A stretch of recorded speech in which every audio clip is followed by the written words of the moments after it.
Hi guys, how are you all? Today in this video we are going to talk about Lovely Writer BL series, so let's begin.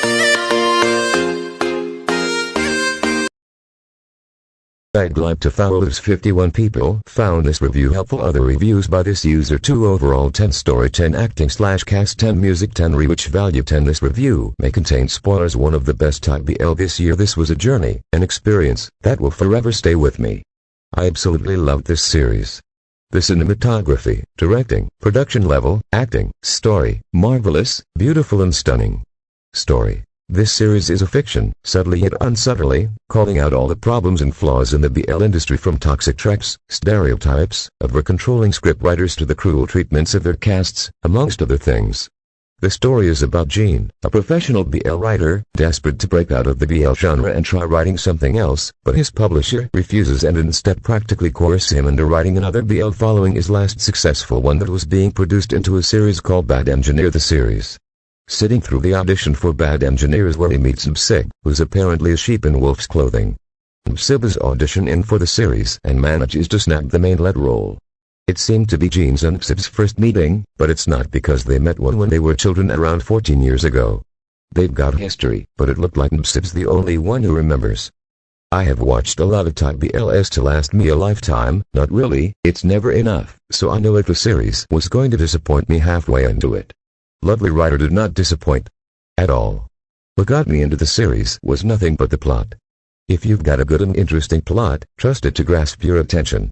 Add to it a well-acclaimed, accredited and well-loved director to the mix. It's bound to be good, like really, really good. And then, of course, you have the actors and actresses that brought their characters to life like no other. The emotions, personalities that was their own. It was chef's kiss / Incoming spoiler alert. Episode 9, I can't stop talking and thinking about EP9. It's a masterpiece in all sense. Episode 9 was too good. It was downright cinematic. The blockings for some of the scenes were amazing. It was art at its finest, in just one episode. Storyline was on point, characters well portrayed, cinematography a masterpiece, and a roller coaster of emotions. There was no dull moments or awkwardness in between. It was all amazingly done. The way this episode showed how problematic homophobic norms were passed down from one generation to the other, that living as a gay person means living in fear and judgment, that accepting oneself as being gay is not normal, it needs to stop. This episode also showed how it's all funny and amusing until one of your children is actually the one being called funny and amusing. It's interesting and nice to see how they showed the parents being entertained by the gays on screen, but when it's someone from the family, the table's suddenly quiet and all hell breaks loose. Not many people could fully understand how heavy and nerve-wracking the scene at the family table was, because I could never. But the emotions that ran through each and every one of the characters, I could at least dare to slightly fathom the weight of the confession scene as well as the confrontation scene later on. I am genuinely impressed and touched with each character, and letting the characters to freely speak their minds without inhibitions. It's a wake-up call, and it's about time. Aside from the heavy scenes of this episode, there were the soft and steamy ones that I, not gonna lie, absolutely loved. There were so many of my favorite scenes in this episode, and, of course, many domestic ones that I embarrassingly found myself squealing, too. No regrets though, cause they're so adorable and beautiful together. Also, in terms of my fet characters in this series, it's got to be Jean and Mpsig, both their parents, and Hin. First off, kudos to Jean.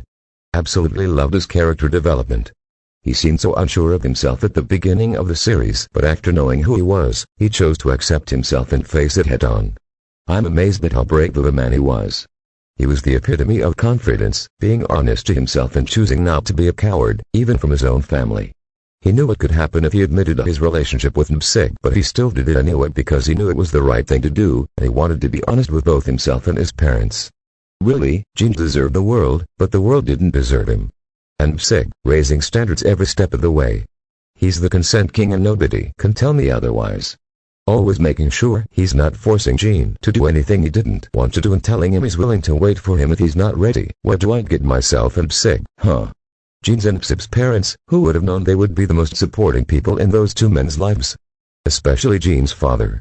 He really wins Best Father of the Year.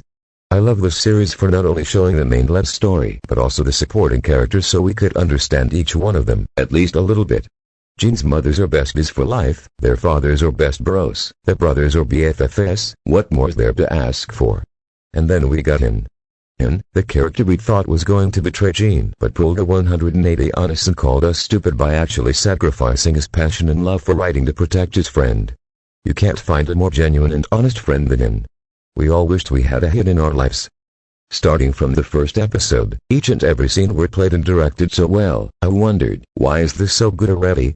Was it the unique plot, the well-known director, the amazing actors, or all of the above? Feeling it was the latter. Just in case someone was still wondering. But what I especially loved was the shade thrown on the BL stereotypes and all the other toxic labels. This series was not following your typical BL from the get-go, and I loved it. This mindset carried on, and it didn't stop until the end, where they performed short plays from famous Disney fairy tales. It was their way of saying, BLs are fantasies too, don't mix fiction with reality. And also that two men can play these cheesy fairy tales perfectly well. And they killed it, too. The chemistry, you can't not talk about the chemistry between Up and Kao. It was phenomenal. Everyone knows this by now, and even if you don't like either of them, I don't understand you can't deny their chemistry. Up is an exceptional actor. His portrayal of Jean was splendid, the way he shows every emotion through his face expressions and body movements. Kao has improved so much from the beginning, he's done so well with Npsig and brought him to justice.